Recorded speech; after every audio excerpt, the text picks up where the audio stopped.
I never did care that much for Jim Sterling. I did try to watch an episode of his, and I got the impression that his was just game review stuff, and while I will go and enjoy that crap, I just couldn't get into him. I don't know what it was. But anyway, as far as my opinion on Jim Sterling goes, so far it has been, well, he's a guy who went and said Anita Sarkeesian is not Magneto, which I tend to agree with. She's basically a snake oil salesman and a con artist, but no, she is not Magneto. And even though the guy defends her, I'm like, well, that's his position to take. I'll just agree to disagree on this issue because why argue? Because it's not like I'm going to watch his crap anyway. The only other reference I got for him is his entire curator stuff on Steam.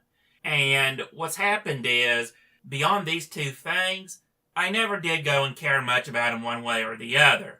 I mean, I didn't like him and I didn't hate him. It was just basically whatever. Well, yesterday that all changed. In an episode of his called the Cuphead Elitist episode, Commenter Crazy, Jim Sterling really exemplified the modern day game journalist today. And what I mean by that is that he didn't make any arguments. There was no arguments to be made, and it was just shitting all over people. I mean, even stuff like, if you don't want to play the game and you're just interested in the art and whatever else, yeah, watch a Let's Play. That's actually a valid argument. And even if you went and made the argument that, well, you know what, watching a Let's Play and playing the game are not the same thing, and I'm just like, okay, that would be an argument. But Jim Sterling didn't say that. In fact, all he did was say, ooh, let's watch a Let's Play! Saying something in a mocking tone does not disprove an argument. In fact, if you're relying on appeal to ridicule and nothing else, you're a pretty terrible debater. You don't know how to debate, and you should probably just shut the hell up until you learn how. I'm not asking for much, people. I don't care if the reasoning is bad as long as there is some form of reasoning going on. And frankly, none of that happened. It was just self-entitlement.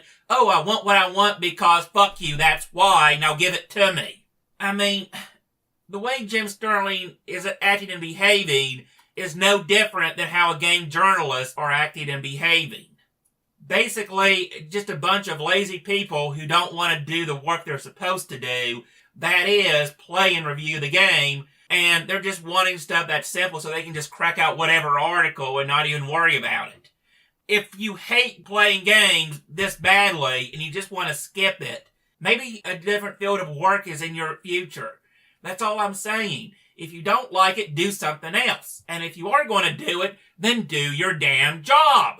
If your job requires shoving bees into your mouth on a daily basis, well, you knew that when you signed up to the job. Quit complaining about shoving bees in your mouth. If you don't like it, quit.